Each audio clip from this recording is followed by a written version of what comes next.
사랑합니다. 안녕하세요. 예, 이 자리에 쓰게 된 이유가 지금 방황하고 있을 시기에 그 고3들을 위해 기도해달라고 섰는데요. 우선 첫 번째로 드릴 말씀이 고3 일단 친구들이 새로운 구도자들도 생겼고 더 많은 형제들도 생겨서 더 많은 기도가 필요한 것 같아서 기도해달라고 이렇게 말씀드리고요.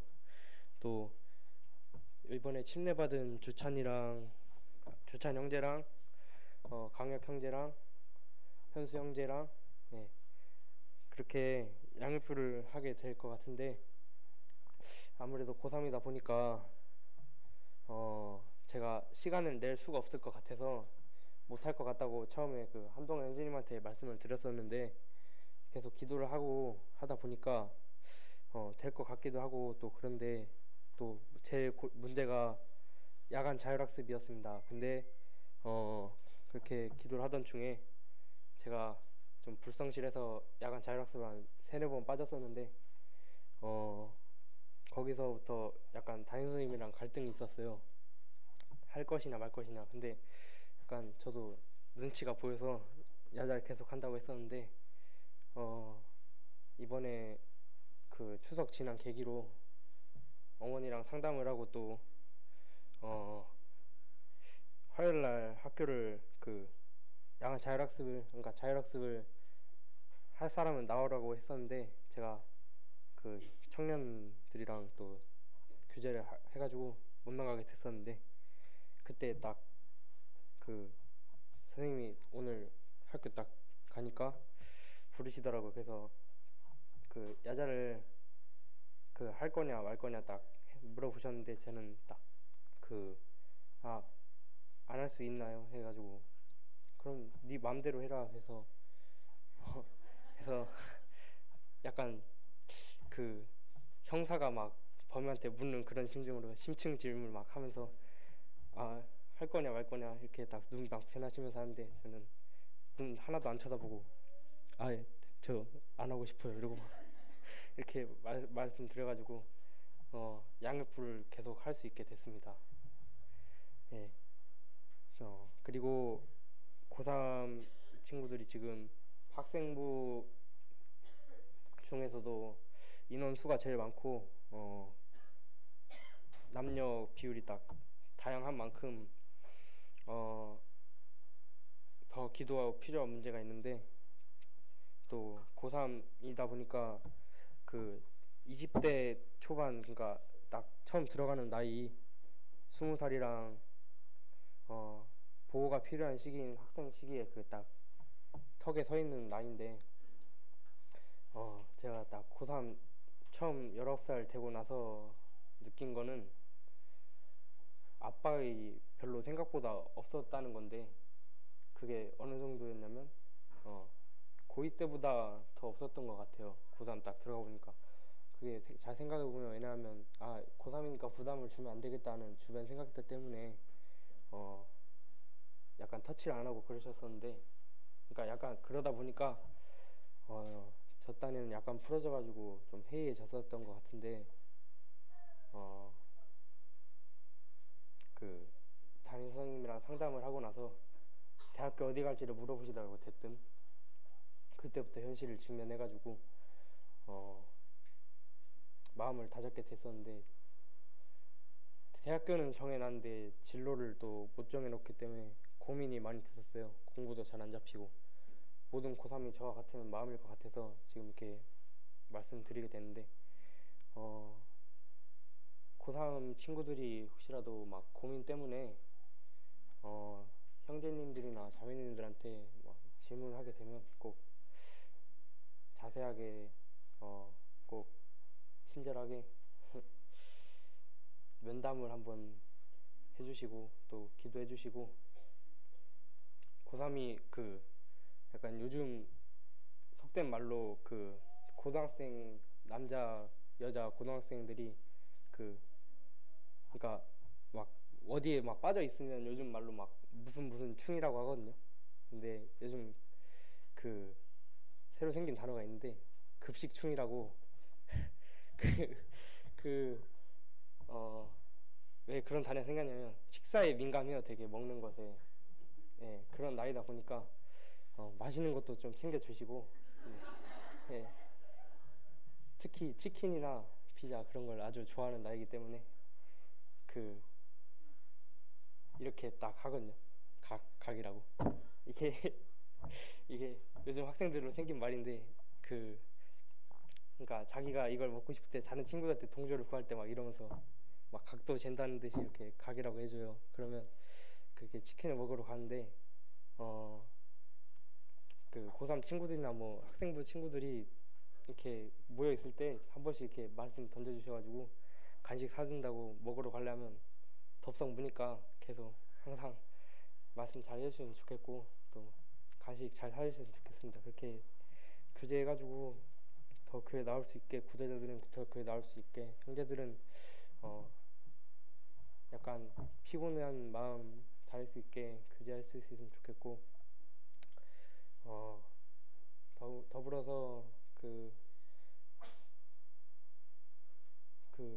고3은 많은데 이제 고2, 고1, 중3 친구들이 좀 없는 편입니다. 더 많은 영혼들이 이번 복음 집회를 계기로 더 있었으면 좋겠고 또 기도해 주셨으면 감사하겠습니다. 이상입니다.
안녕하세요. 제가 사실 여기에 8월 19일이죠. 그때 수요일날 올라왔어야죠. 10일날 캄보디아 팀 돌아오고 나서 19일날 3명 형제님들 간증하셨는데 제가 그때 뭐 개인적인 사정으로 다른 곳에 있다가 그 다음 주에 19일날 못해서 그 다음 주에 하려고 했는데 계속해서 올라오신 분들이 있다가 아예 마음 접고 그냥 하지 말자 하고 있었는데 저번 주에 김영규 형제님이 나다 싶으면 올라와라 하셔서 지금 좀 타이밍 같다, 지금 삘이다 해서 올랐습니다. 캄보디아 간증 말고 지금 벌써 개강한 지 한 달이 다 돼가는데 방학 동안 묵상했던 것 간증하겠습니다. 캄보디아 간증만 하기엔 너무 덕이 안 드는 간증이 많은 것 같아서 그냥 방학 동안 제가 묵상했던 것들 말씀드리도록 하겠습니다. 캄보디아 가기 전에는 일단 전의 상황부터 말씀드리자면 그때가 물론 지금도 그때와 상황이 많이 바뀌진 않았지만 막 전도에 대해서 굉장히 불을 지피던, 스스로에게 계속해서 열정을 불어넣었던 그런 시기였습니다.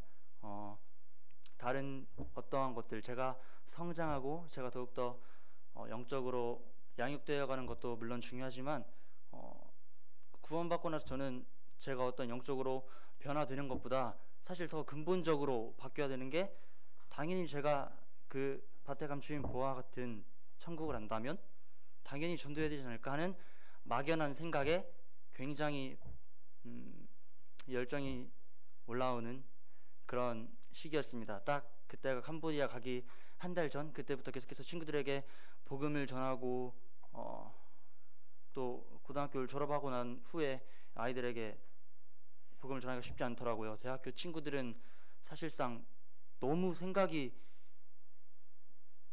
정말 딱 이제 성인이 돼서 어른분들이 생각하는 딱 그 20살의 생각, 난 이제 다 컸다 해서 별로 뭐 충고나 그런 것들은 무시하는 생각이고, 고등학교 친구들에게 많이 얘기를 했는데 고등학교 친구들 사실상 굉장히 연락하기가 어렵죠. 그래서 고등학교 때 나중에 하면 되지라는 생각을 했던 게 굉장히 후회가 됩니다. 고등학생 친구들 지금 하세요. 나중에 하기 힘듭니다. 그래서 사는 위치도 전주 말고 다른 곳으로 대학을 간 친구들도 많고, 뭐 서울로 간 친구들도 있고, 경기도, 뭐 대전, 여러 곳으로 간 친구들이 많은데 만나기가 힘들어서 전도를 하려고 하는데 굉장히 어려움이 있었습니다. 그래서 내가 전도에 대해서 그때 굉장히 막연한 생각이에요. 제가 구체적으로 뭐 선교의 비전을 가졌다든가 그런 건 하나도 없고, 그냥 굉장히 막연하게 불쌍하다, 그런 생각, 조금은 어린아이 같은 그런 생각으로 캄보디아를 갔었는데, 제가 캄보디아 가기 전부터 고등학생 때부터 저에게 있었던 가장 안 좋은 습관이 어른들의 말을 무시하는 거예요. 제가 어른들도 몇몇 아이들을 보면서 이런 생각들 하잖아요. 요즘 애들은 어른들 말 진짜 안 들어. 요즘 애들은 너무 예의가 없어. 그런 생각 하잖아요. 근데 저도 몇몇들의 어른분들을 보면서 왜 이렇게 어른들은 눈치가 없을까?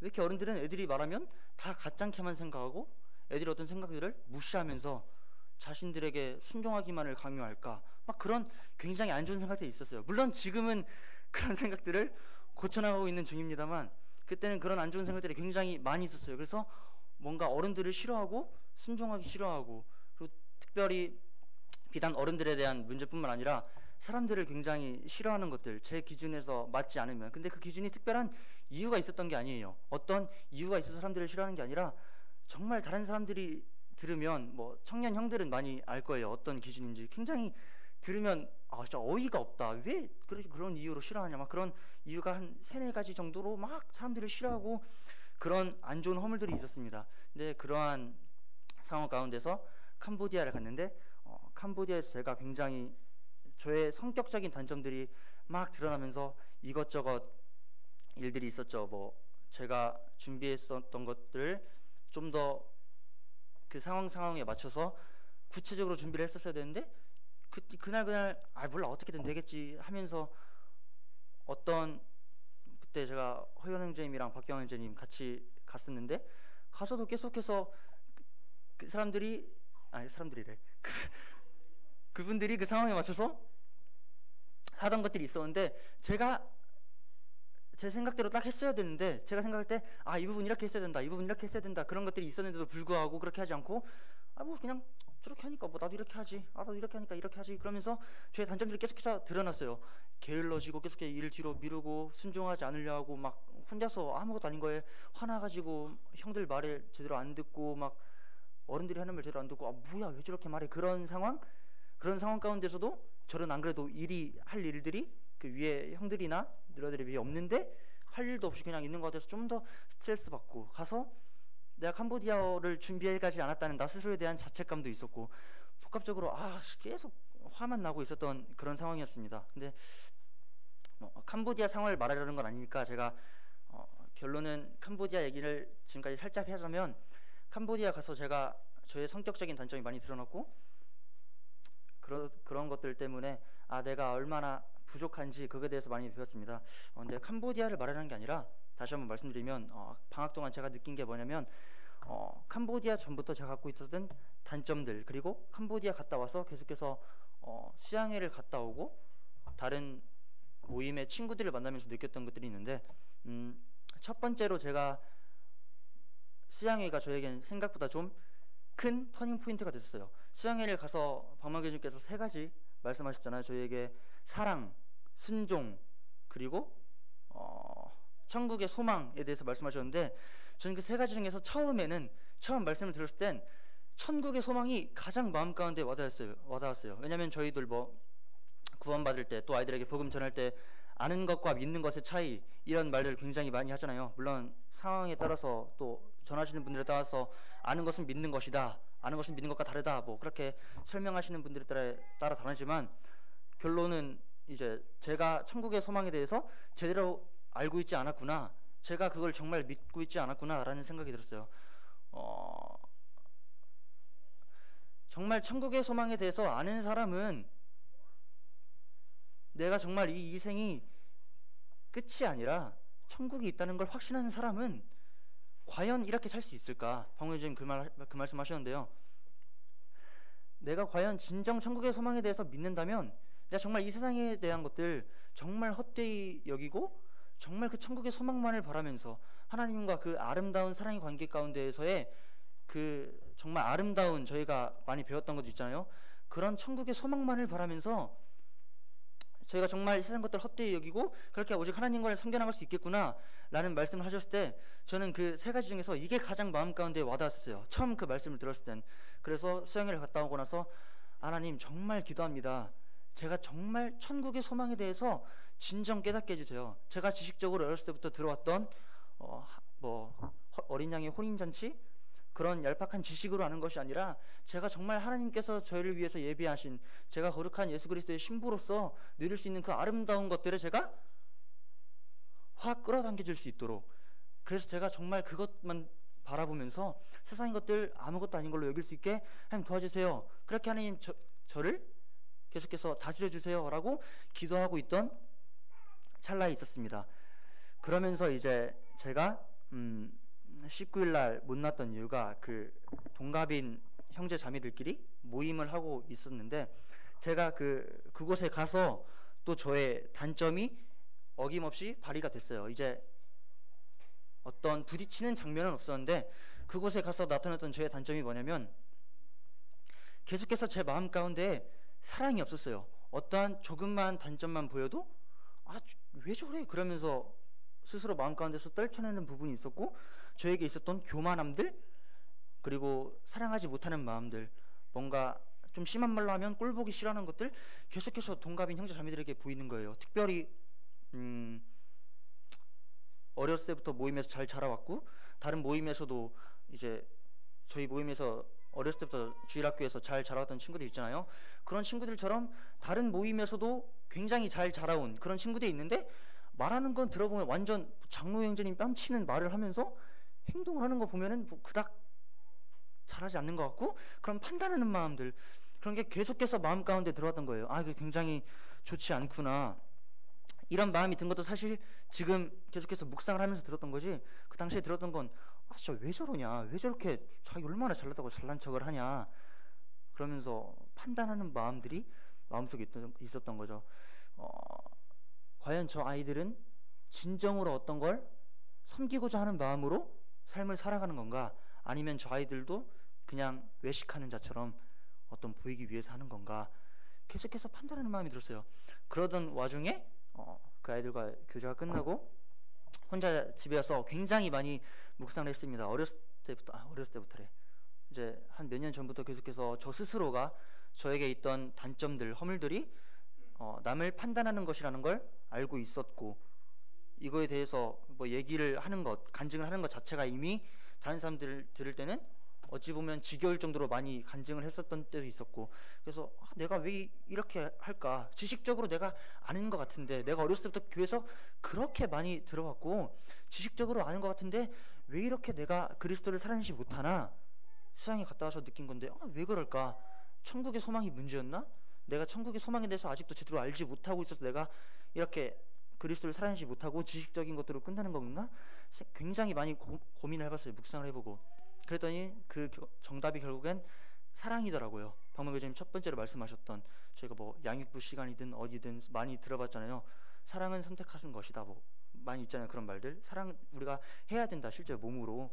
뭐 신약 성경에 얼마나 사랑에 대해서 많이 나오고 있어요. 우리가 뭐 말과 혀로만 하지 않고 실제 행함으로 해야 된다.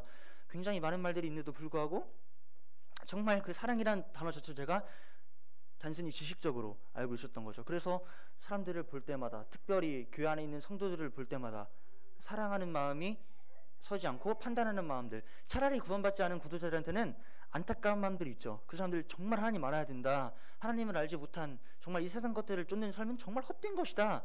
제가 알고 있는 것들이니까요. 그리고 제가 정말 믿고 있는 것들이니까요. 그렇기 때문에 구도자들에 대해서는 그런 마음이 드는데 성도들에 대해서 그런 판단하는 마음들이 들 때마다 아, 왜 그럴까? 내가 왜 이렇게 그리스도를 사랑하지 못하고 나에게 있는 허물들이 계속해서 드러나기만 할까 했었는데 결국 그게 사랑이었어요. 그러면서 아, 내가 저 사람들에 대해서 느끼고 있었던 것들, 나에게 있었던 교만함들, 판단하는 것들, 아, 이게 결국엔 사랑에서 나오는 것들이구나. 내가 진정 행위로서 그 사람들을 사랑하지 못하고 지식적으로만 사랑하기 때문에 그 사람들을 사랑하지 못하는구나 라고 묵상을 굉장히 많이 하게 되었어요. 특별히 우리 교회 안에 있는 분들, 교회 안에서도 제가 판단하는 분들이 있었어요. 그만큼 제가 허물이 많았던 사람이었죠. 이런 말 하는 것 자체가. 그런데도 불구하고 그렇게 느꼈던 것이 저에게 참 방학 동안 많은 수학이었던 것 같습니다. 특별히 박만근님께서 그 말씀하셨잖아요. 그리스도와의 사랑의 관계, 하나님과의 사랑의 관계가 우리가 그리스도를 사랑하는 데 있어서 가장 첫 번째 방법이다. 저도 그 말에 대해서 굉장히 공감을 합니다. 저희가 부모님 사랑하지 않는 사람 없잖아요. 근데 갑자기 부모님 생각해봐 하면은 그냥 멍 때리죠. 거기서 갑자기 부모님 생각하면서 울고 막 부모님이 사랑으로 나를 이렇게 길러주셨어 하면서 우는 사람 많이 없잖아요. 그것처럼 제가 하나님과의 사랑의 관계 가운데에서 내가 정말 예배하는 모습들, 내가 하나님께 예배하고 하나님 찬양하는 모습들 하나님께서 보실 때 어떻게 보실까? 옛날에 추현 선생님 한번 말씀하신 것처럼 하나님을 아는 것과 하나님에 대해서 아는 것 다르다고 했는데 내가 정말 하나님과 가까운 관계에 있을까? 내가 하나님과 정말 가까운 관계에서 내가 하나님을 알고 하나님을 경험하고 하나님을 예배해가는 과정 가운데서 살고 있는가? 아니면 내가 그냥 남들에게 의해서 전해받은 추상적인 하나님에 대해서 알고 있는 건가? 내가 그렇게 하나님에 대해서 알고 있고 그분과의 사랑의 관계가 굉장히 미약하고 그런 관계에 있기 때문에 내가 그리스도를 사랑하지 못하고 있는 거구나 라고 묵상이 됐습니다. 그러다 보니까 박마교주님께서 첫 번째 말씀하신 것, 성도 간의 사랑의 관계가 풍족하고 늘 더욱더 사랑할 때 내가 진정 그리스도와의 사랑의 관계가 회복될 수 있구나.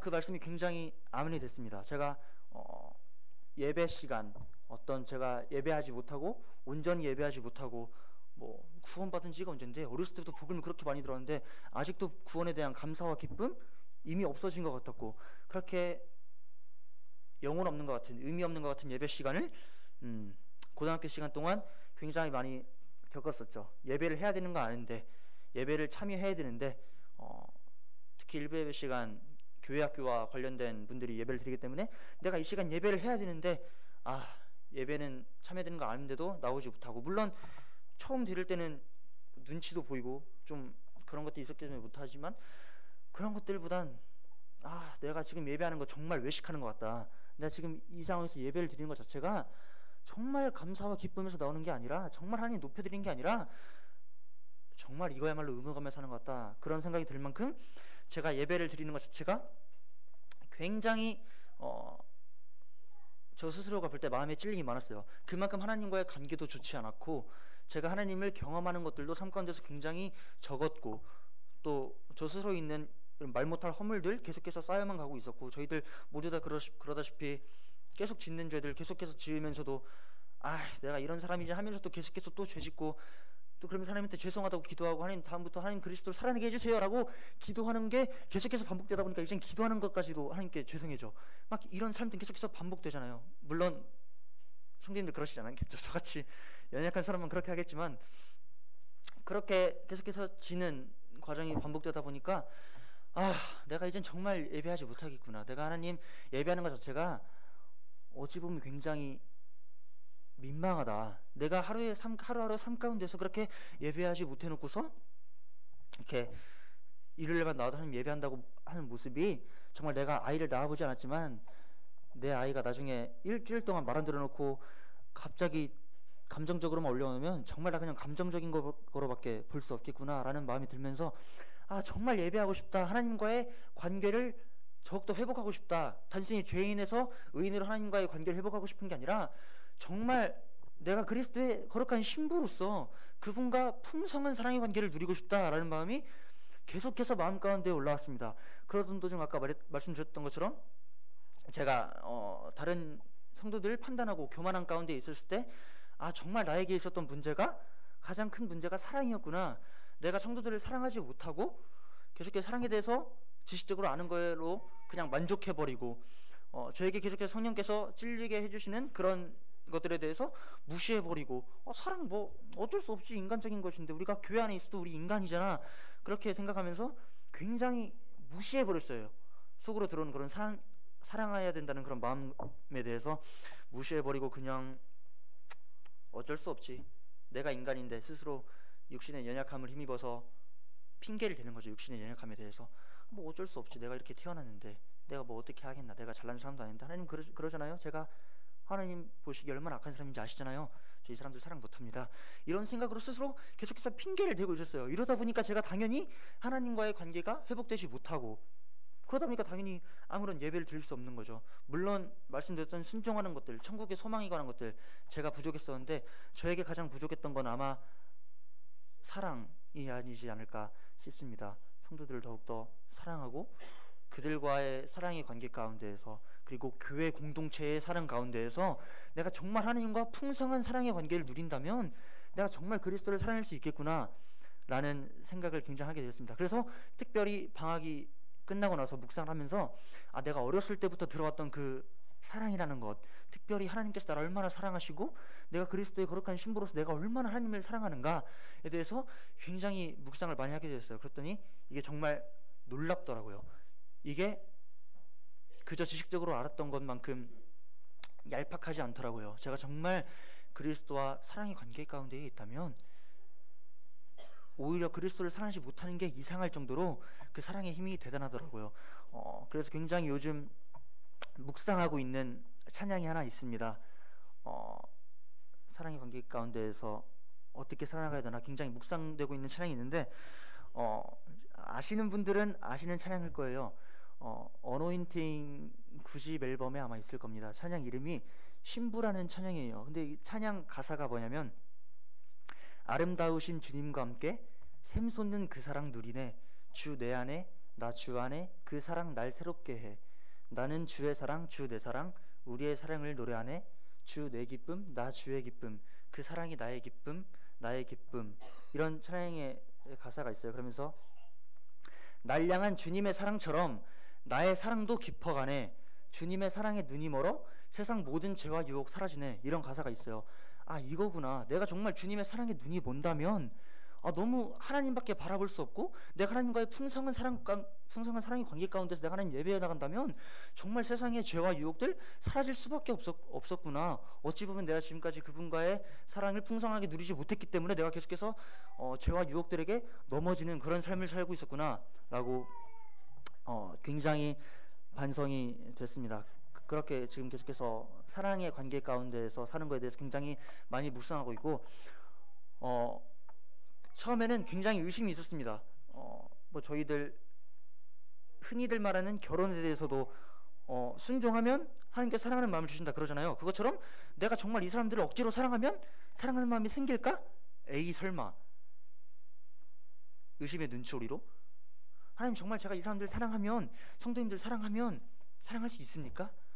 하나님, 제 인간적인 감정의 부분이 이 사람들 사랑할 수 없는데 제가 이 사람들 사랑하겠다고 선택하고 정말 머리 대신 그리스도의 지체들로서 함께 사랑한다면, 그렇게 선택한다면 하나님 제게 사랑하는 마음 주시겠습니까? 그리고 그랬을 때 저 하나님과의 그런 사랑의 관계가 회복되겠습니까? 의심의 눈초리를 품으면서 하루하루를 살아갔던 것 같아요. 그런데 결론적으로 보면 하나님께서는 그런 마음을 주시더라고요. 그게 제가 개강을 하고 나서 많이 느꼈던 것입니다. 설마 되겠어? 육신을 입고 있는데 어떻게 그렇게 되겠어? 라는 마음들이, 하나님 선택하겠습니다, 하나님께서 그렇게 명령하셨으니까 순종하겠습니다, 이 사람들 사랑하지 않는 것이 제가 지체된 사람으로서 제가 제 몸을 꼬집는 것 같지 않습니까? 그렇게 하겠습니다 라고 했을 때 사랑하는 마음이 생기더라고요. 그래서 요즘 계속해서 저희 교회 안에서 그리고 다른 모임 내에서도 계속해서 사랑하려고 노력하고 있고 사랑의 마음이 갑니다. 그러다 보니까 하나님의 신실하심에 대해서 더 경험하게 되고 하나님의 어떠하심에 대해서 더 경험하게 되고, 그러다 보니까 하나님과 자연적으로 가까워지고 이제는 뭐 물론 옛날에 아예 하나님을 경험하지 못했던 건 아니에요. 이 사소한 것들에서 당연히 구원받고 나서의 이후의 삶 가운데서 경험한 게 있지만 정말 하나님을 알게 되는 과정들, 하나님에 대해서 들은 것들이 아니라 하나님을 알게 되는 과정들이 계속해서 삶 가운데서 나타나는 것 같아서 굉장히 마음 가운데 감사가 되고, 하나님 정말 신실하시구나, 이렇게 하나님께서 당신의 자녀들을 바꾸어 가시고 계속해서 저를 가르치시고 그분을 더욱더 배워가게 하시는구나 라고 굉장히 많이 생각이 됐습니다. 특별히 사랑에 대한 부분 말고 잠시 캄보디아에서 묵상했던 거 잠시 간증하려 하는데요. 아까 말씀드렸다시피 캄보디아에서의 간증이 그렇게 덕이 되는 간증들이 아니에요. 제가 판단하는 마음들 가운데에서, 그리고 제가 저의 연약함 가운데에서 섬기고 왔기 때문에 부족한 부분들, 그런 부분들 가운데에서 하나님께서 저의 어떤 연약한 부분들을 바꾸어 주시긴 했죠.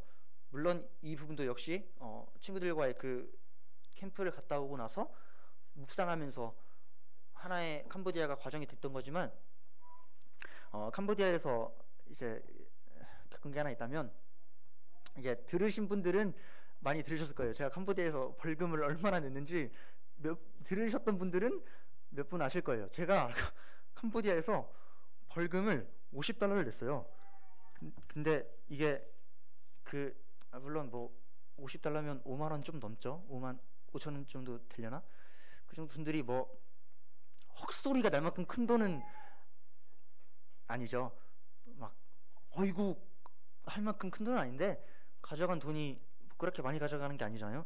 그래서 5만 원이 그렇게 작은 돈은 아니었는데, 제가 가서 느낀 게 뭐냐면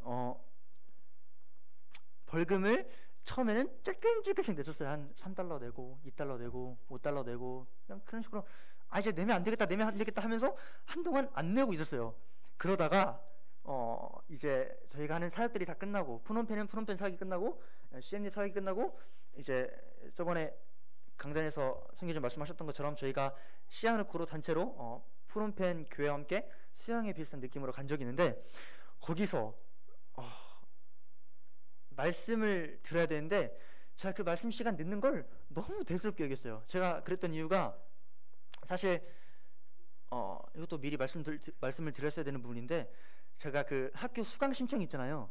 2학기 수강 신청하는 것을 제가 캄보디아 기간이 그 기간과 그 수강 신청 기간과 겹치는 걸 알았었고, 그렇기 때문에 제가 미리 준비를 했었어야 되는데 아무 준비 안 하고 몰라 어떻게든 되겠지, 그냥 몰라 캄보디아 가서 하면 되지 라는 생각으로 캄보디아 갔다가 난리가 난 거죠. 이거 어떻게 그냥 인터넷이 그렇게 빠른 편도 아니고, 사실 대놓고 돌아보면 꽤 심각할 부분도 없었는데, 그때 저는 막 괜히 중2병 걸린 것 마냥 저 스스로 예민해져 있었고, 심각해져 있었고, 판단하는 마음 가운데 있었고, 마음 상태가 굉장히 좋지 않았어요. 그런 상황 가운데에서 뭐 예상된 결과지만 그렇게 수강 신청을 못하게 되다 보니까 수강 신청 어떡하냐, 짜증나네, 그런 상황 가운데 있었습니다. 그런데 수강 신청을 이제 할 날이 왔어요. 수강 신청이 한국 시각으로 9시입니다. 이제 홈페이지 들어가서 수강 신청을 해야 되는데, 캄보디아가 수강 신청 시간이 2시간 가량 느립니다. 그럼 이제 그 시간으로는 11시에 수강 신청을 해야 되는 거죠. 근데 그때가 딱 말씀 듣고 있을 시간이에요. 제가 여기서 근데 이미 사역은 다 끝난 상황이고, 뭐 말씀 현실적으로 그냥 그런 상황이고 라는 아니라는 생각이 또 들면서 몰라 뭐 어떻게든 되겠지 라고 생각을 했던 거예요. 근데 또 하필 제가 그때 아침에 뭐 간증하시는 분들 말씀드렸겠지만, 아침에 그 성도님들끼리 돌아가면서 계속해서 로마서 말씀을 묵상했거든요. 그 말씀을 묵상하면서 제가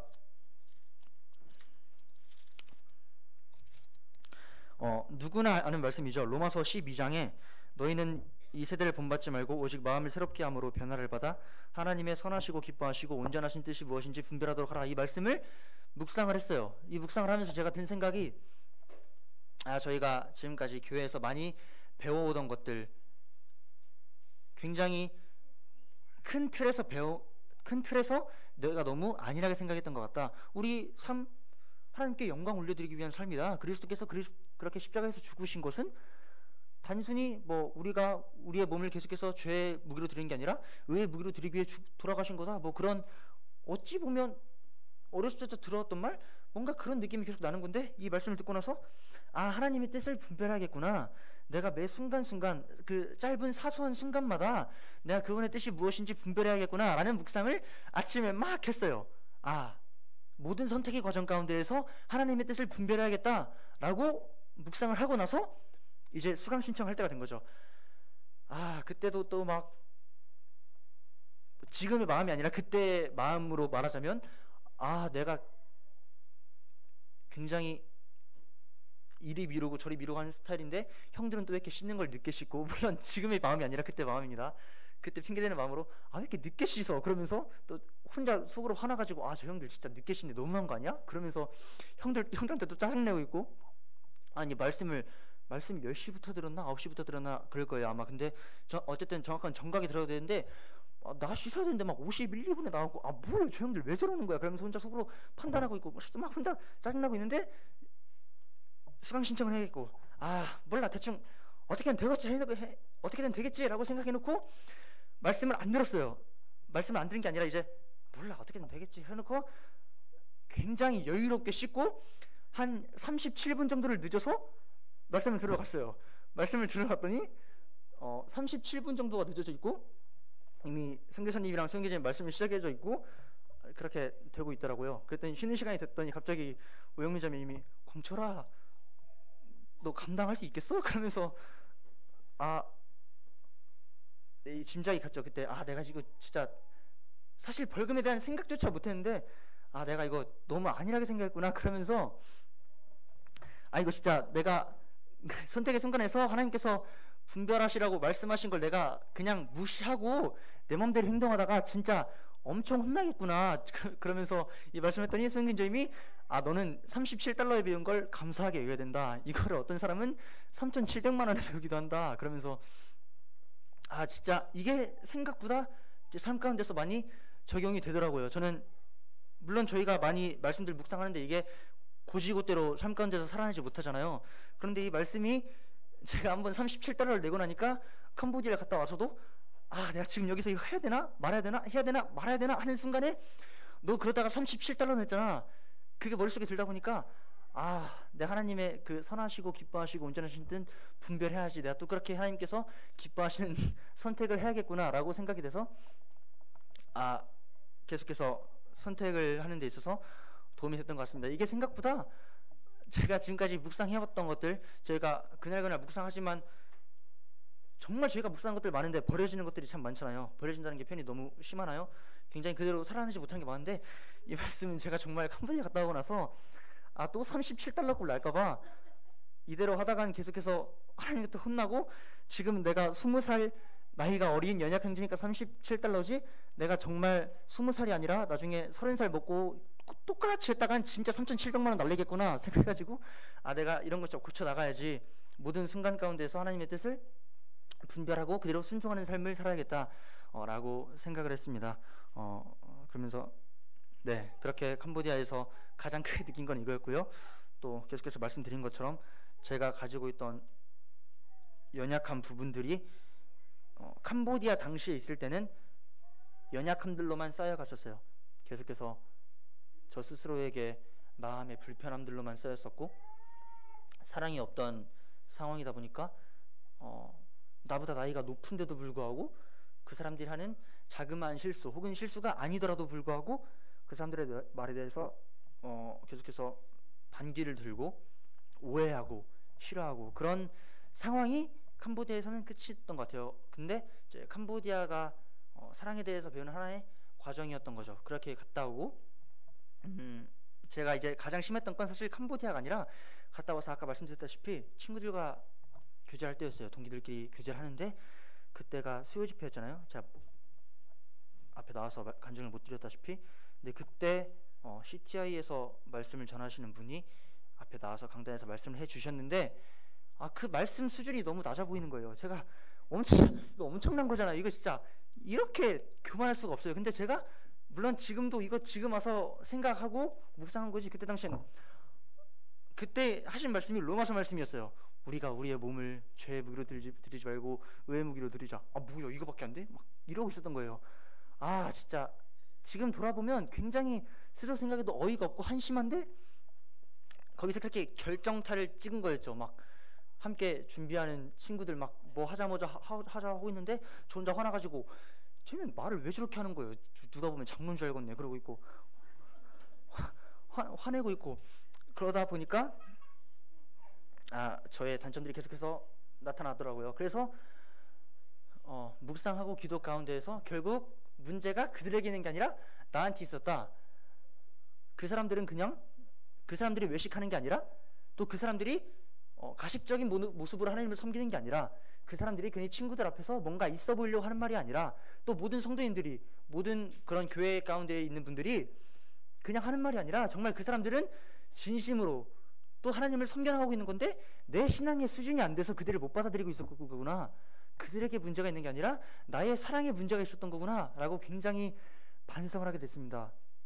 아까 말씀드렸던 것처럼 그 찬양 가사처럼 정말 내가 주님의 사랑에 눈이 멀어서 세상 모든 죄와 유혹이 사라지는 그런 온전히 그리스도를 살아낼 수 있는 삶을 살기 위해서 더욱더 성도들과 사랑의 관계 가운데 있고 사랑을 선택하고 그들을 사랑하면서 교회 안에서의 하나됨을 더욱더 공동체를 누려나가는 삶, 내가 그 삶을 살아야겠구나. 그래야 내가 비로소 그리스도를 살아낼 수 있겠구나 라고 생각하면서 사랑, 교회에 대해서 굉장히 많이 묵상이 됐고 또 제가 얼마나 연약한지에 대해서 제가 얼마나 한심하게 생각하고 있었던가에 대해서 생각하는 계기가 됐습니다. 너무 저의 부족한 모습을 말씀드렸는데 뭐요 우광철 형제 그렇게 생각하지 마시고 저런 단점이 있었구나, 저렇게 사랑이 없고 화를 잘 내고 연약한 모습이 있었구나 라고 생각하시고 기도해 주시고 특별히 더욱더 하나님과 사랑의 관계 가운데에서 정말 신령과 진정으로 예배하는 형제가 되게 기도해 주시고 특별히 교회 가운데에서 공동체 가운데에서 서로 사랑하는 형제가 되게 한 번씩 기억나시면 기도해 주셨으면 좋겠습니다. 감사합니다.